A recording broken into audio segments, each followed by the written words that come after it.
The Galactic Council had endured for over 20,000 rotations, its influence spanning spiral arms, governing interactions among hundreds of advanced species. Its foundation was not brute power or expansive dominion, but decorum. Every diplomatic gesture, every word, every blink of a compound eye was wrapped in layers of ritualized politeness, ensuring a fragile peace in a galaxy where wars once burned entire star systems to cinders. For most species, the rules weren't merely regulations, they were culture. Agreements were written in subtext and sealed with nonverbal acknowledgement, the language of subtlety reigning supreme. To speak bluntly was considered primitive. To make demands instead of requesting them with indirect phrasing was tantamount to a declaration of aggression.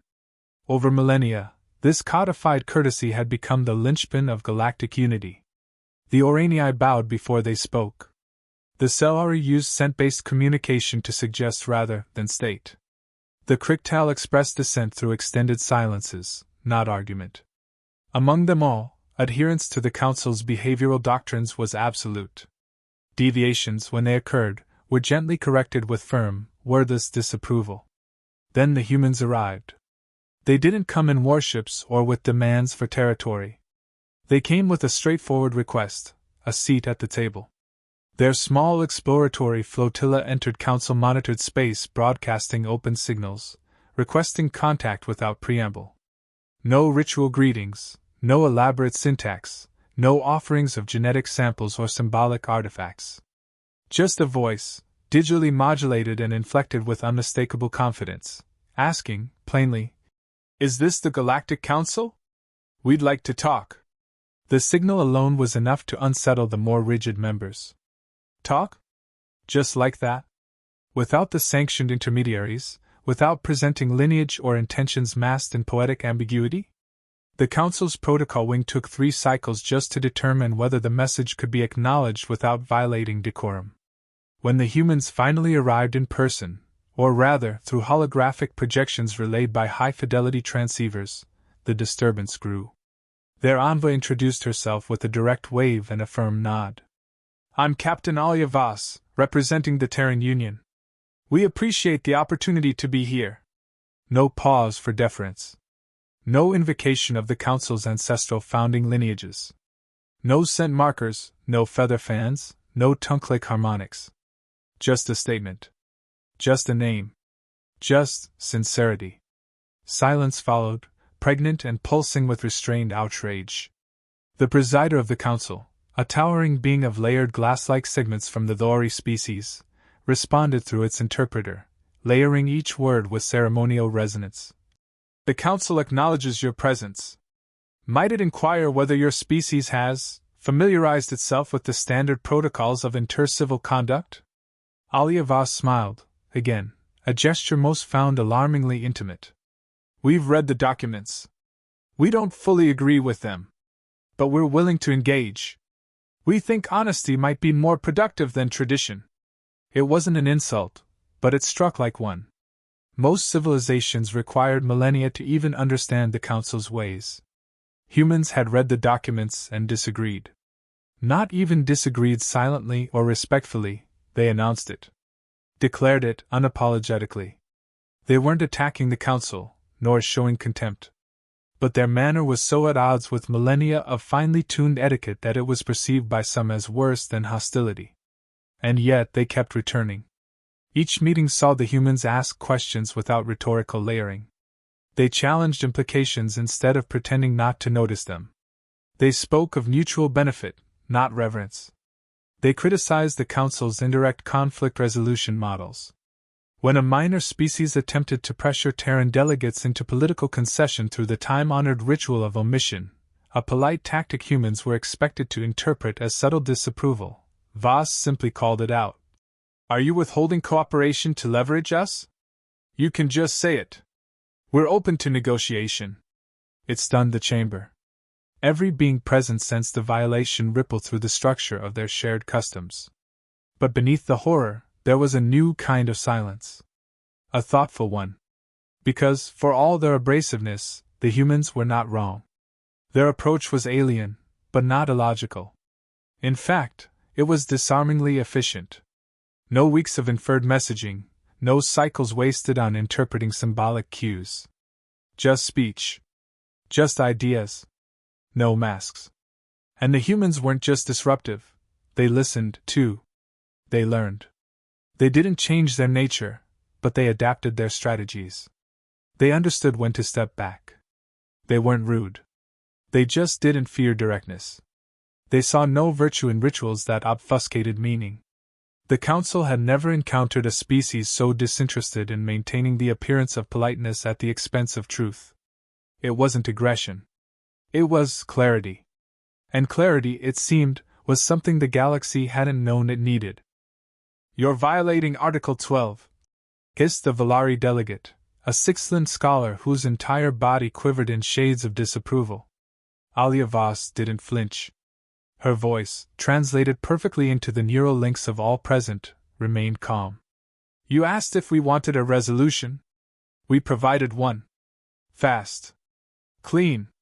Effective. If you prefer the issue remain unresolved for another century, we'll step back." Gasps echoed across the chamber, not verbal, but psychic.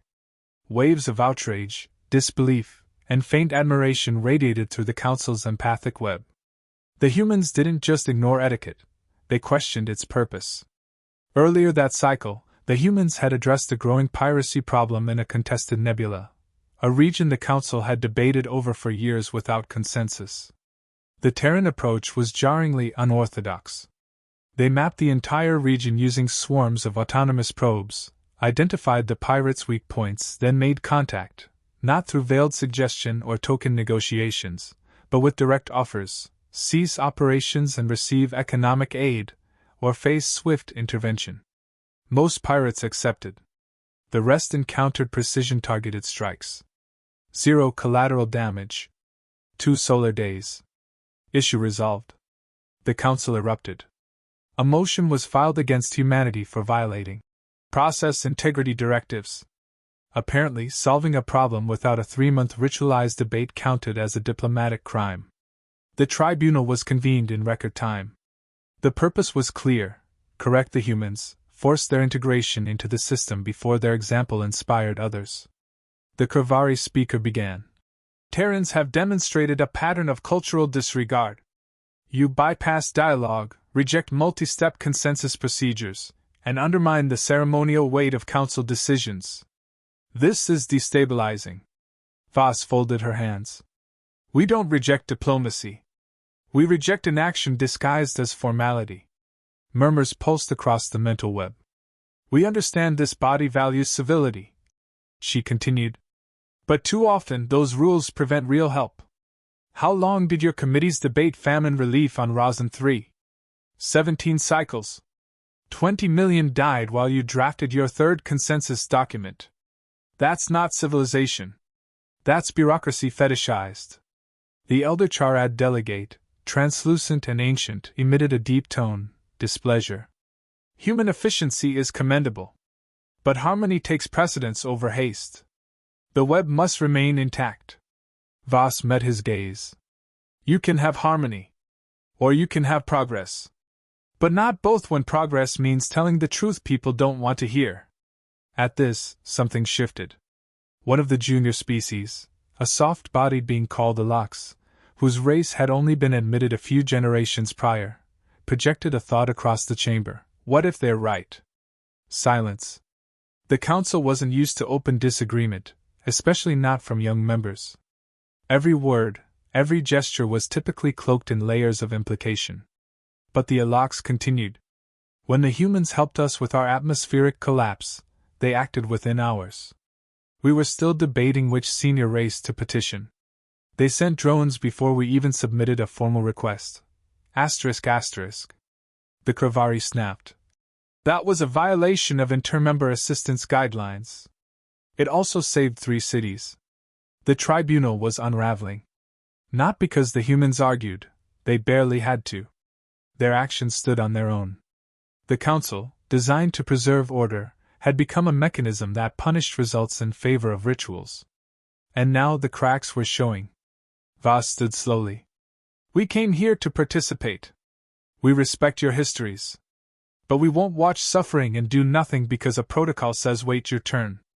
If that means expulsion, say so. But we won't apologize for trying to help. Even those inclined to oppose her said nothing. Not because they were convinced, but because her certainty made it difficult to hide behind ambiguity. The humans didn't play the game, and worse, they didn't need to. The tribunal recessed without a verdict. No one was ready to condemn humanity. But no one knew how to accept them either. As Voss walked away from the council floor, one unspoken truth pulsed in every mind present: the humans were dangerous, not because they fought, but because they acted. Because they meant what they said. Because they didn't speak in riddles. And because, in the vacuum of long-standing inaction, that clarity felt like revolution. The council chamber had not known tension like this in centuries. Protocols were fraying, and not just because of the humans. Their presence had triggered something deeper, a buried dissatisfaction in species who had never dared raise their voices. Now, whispers were becoming words. And they had a target: the status quo. It began subtly. A junior species, the Tylan, publicly requested Terran advisors for infrastructure development, bypassing the Council's Committee for Resource Harmonization entirely. A symbolic offense, but one with real implications. They were choosing human competence over Council process. Another followed. The Alarics, long passive members, endorsed Terran emergency response training programs, citing unmatched practical outcomes. That language, clinical, direct, had the unmistakable Terran stamp. And it spread. Within 2 weeks, 5 more species requested Terran intervention in local crises. Each request was technically allowed. None followed tradition. Every one weakened the Council's grip. The tipping point came on Jur 9, a resource colony under Ratari oversight. When a subterranean quake ruptured their oxygen infrastructure, the Ratari response followed procedure: a formal request up the chain, pending approval by the Coalition of Environmental Stabilization. Approval would take 2 cycles. The colonists had 3 days. Terran response took 6 hours. A rapid deploy team landed on Jur 9 with modular atmospheric processors, automated diggers, and direct medical aid. No clearance. No diplomatic framing. Just results. They restored oxygen flow, stabilized ground integrity, and evacuated the vulnerable, all within a day. Not a single protocol observed. Not a single life lost. The Ratari filed a formal protest. The colonists sent a thank you broadcast that echoed across 4 systems. The damage to Council authority was done. Privately, more members began reaching out. Messages flowed through back channels. Could Terrans help with an unstable fault line? A spreading virus? A border incursion that had gone unresolved for cycles? None of these requests were made through the Council. They were made directly. Quietly. Urgently. And the humans responded, every time. They never gloated. They didn't broadcast their interventions. But the results spoke louder than any diplomatic statement. Faster crop yields. Refugees stabilized. Conflicts de-escalated. Terran methods were precise, adaptive, sometimes improvised, but always effective. And more dangerously, they were honest about their intent. That honesty unnerved the elder species. The Council was built on opacity, layers of formal abstraction that allowed cultures to save face while achieving compromise. But the younger species, many burdened with inherited crises, were tired of polite indifference. They didn't want ceremonial acknowledgments. They wanted clean water, stable cities, working hospitals. The humans never promised perfection. They promised effort. And they delivered. Not all were impressed. The Valari denounced the growing influence as cultural contamination. The Kriktal warned that humanity's bluntness would lead to disorder. A vote was proposed to censure Terran aid missions, but never brought forward. Too many members had quietly benefited. One species finally broke the silence publicly. The Drazen, amphibious scholars once known for rigid adherence to Council tradition, stood in open session and addressed the chamber directly. We were taught that order sustains life. But order without compassion is stagnation. Humanity acts. And though we do not always understand their ways, their actions speak to something we've forgotten: courage without permission. Gasps followed, but no challenge. The shift was undeniable. Terran influence wasn't growing through conquest or rhetoric, it was growing through trust earned on the ground, one crisis at a time. They weren't converting anyone. They weren't asking for loyalty. They were doing what needed to be done, and letting the results speak. For the first time in living memory, the council chamber felt uncertain, not because of division, but because a new possibility was emerging. That governance might evolve. That tradition might yield to necessity. That action might be allowed to matter more than form.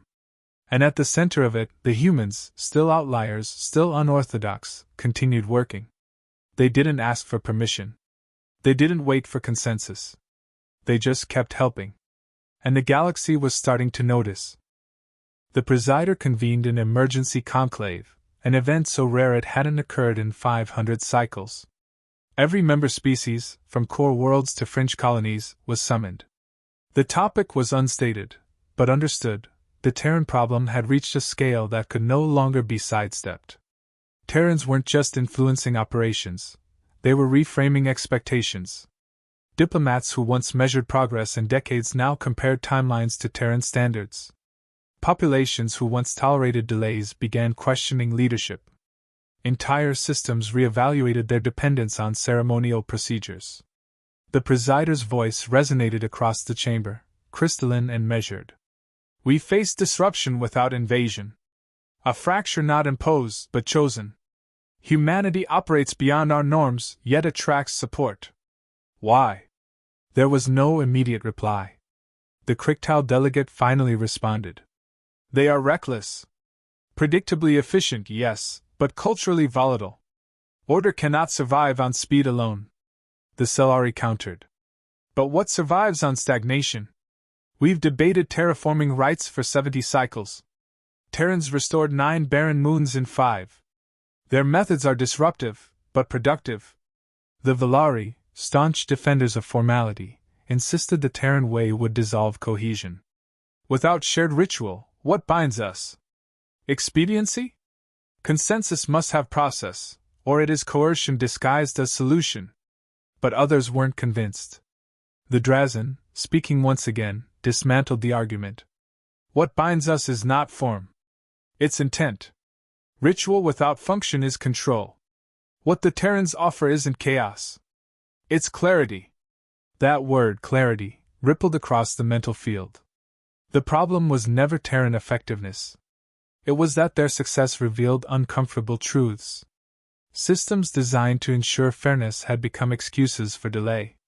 Safeguards had evolved into blinders. The Council hadn't been challenged like this in generations, not by force, but by contrast. Terrans didn't dismantle laws. They ignored roadblocks that served no purpose. They didn't seek control, they just refused paralysis. And in doing so, they exposed the hollowness of tradition for tradition's sake. The internal fractures widened. A proposal was drafted: limit Terran operations to advisory roles only, under Council oversight. A subtle ban disguised as protocol compliance. It would pass unless opposed. When presented, Captain Voss didn't lobby. She gave no speech. Instead, she submitted a compiled record, 700 cases where Terran teams had intervened across member systems. Each case listed the issue, the duration of Council deliberation, and the Terran resolution timeline. The final column marked outcome: lives saved, infrastructure restored, conflict resolved. There were no embellishments. Just facts. Then she said one thing. You don't have to like us. But ask yourselves, what would have happened if we had waited for permission? No argument followed. Just silence. The vote was delayed. Not out of uncertainty, but fear. Fear that condemning Terrans would ignite backlash, not from humans, but from their beneficiaries. Entire populations now looked to the Terran Union as a force that delivered when their own governments would not. Behind closed doors, council leaders discussed contingency. Could the council function if fractured? Could it remain legitimate if entire member blocks began adopting Terran policies independently? Some quietly shifted positions. Others opened unofficial dialogues with Terran representatives. Even the Kriktal began internal reviews of procedural redundancy, something previously unthinkable. The humans hadn't just defied rules. They'd created momentum. It wasn't a cultural takeover. It was gravitational. The more they acted, the more others drifted toward their orbit, not from conquest, but by choice. Because the Terran model proved that governance didn't require complexity to be fair, or ceremony to be respected. It only required will, and the discipline to follow through. By the end of the conclave, the emergency had no resolution. The council remained intact, but fundamentally changed. For the first time, tradition no longer held an unquestioned monopoly on authority. Effectiveness had found its voice. And humanity hadn't even asked for power. They'd simply done what others wouldn't. That, more than anything, made them dangerous. Because they weren't seeking to lead the galaxy. They were showing it how to move again.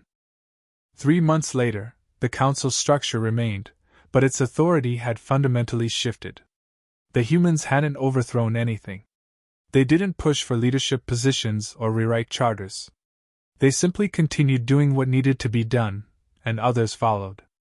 Requests for Terran cooperation now came openly. Delegates cited results, not alliances. Missions that once required layered approval were being mirrored across systems using Terran templates. The Human Emergency Response Manual, freely distributed, was translated into 97 languages within 2 cycles. No one asked for permission to use it. The Council tried to regain control by establishing a new department, the Office of Adaptive Intervention, meant to absorb Terran methods into a bureaucratic framework. But the moment it attempted to add procedural delays to Terran deployments, 9 species opted out. Not by protest, by action. They built independent partnerships with the Terran Union. No treaties. No ceremony. Just coordination. At this point, it became clear humanity had done what war, diplomacy, and trade agreements never achieved. They'd shifted the galactic baseline of what leadership looked like. Quietly. Relentlessly. By moving faster, cutting through rhetoric, and doing what others only talked about. The resistance shrank. Not because opponents changed their beliefs, but because outcomes were undeniable. Flood zones rebuilt. Medical shortages ended. Entire populations lifted from crisis without fanfare. The results became the argument. What unnerved the Council most was humanity's restraint. They never expanded their territory. They never threatened sanctions or retaliation. Their influence wasn't imposed, it was invited. That made it impossible to accuse them of conquest. It wasn't imperialism. It was relevance earned. The cultural impact deepened. Languages across member species began absorbing Terran phrases, direct speech patterns, time reckoning standards, efficiency terminology. Students on multiple worlds studied Terran case histories and governance programs. Former critics now quoted Terran ethics to justify reform proposals. The shift wasn't ideological, it was practical. The old systems couldn't keep up. And everyone knew it. Even among the Council elite, adjustments were visible. Meetings grew shorter. Debates prioritized clarity. Delegates who once relied on veiled implications were now expected to speak plainly. Some resisted. Most adapted. Survival in the new order required it. The turning point came when the Council offered humanity a permanent high seat, a symbolic gesture meant to acknowledge their contribution while bringing them under formal regulation. Captain Voss declined. Her message was clear and brief. "We don't need a seat. We're already doing the work." The refusal stunned the chamber. It wasn't arrogance. It was consistency. Humanity had never sought status. They didn't measure success by position, but by impact. Declining the seat solidified what everyone already sensed: the humans weren't playing the same game. And so, the Council remained, but its core had changed. Not abolished, but redefined. A new standard had emerged, and it wasn't written in protocol. It was written in action. Humanity's presence now served as a mirror. Not everyone liked what they saw, but many began fixing it. Systems long paralyzed by tradition began to loosen. Authority was no longer derived from lineage or ritual, but from credibility. From doing the hard thing when it mattered. In private chambers, one elder delegate summarized it best. The humans didn't teach us anything new. They reminded us what we used to believe, that the point of power is to serve, not preserve. In the end, there was no grand shift, no formal declaration. Just change, already underway. The galaxy didn't become human. It became honest. And though Terrans never demanded obedience, their influence held greater weight than any law, because it was chosen, over and over, by those who had seen what happened when someone simply did what needed doing. They came offering nothing but truth. In a galaxy ruled by performance, that proved revolutionary. And once seen, it could not be unseen.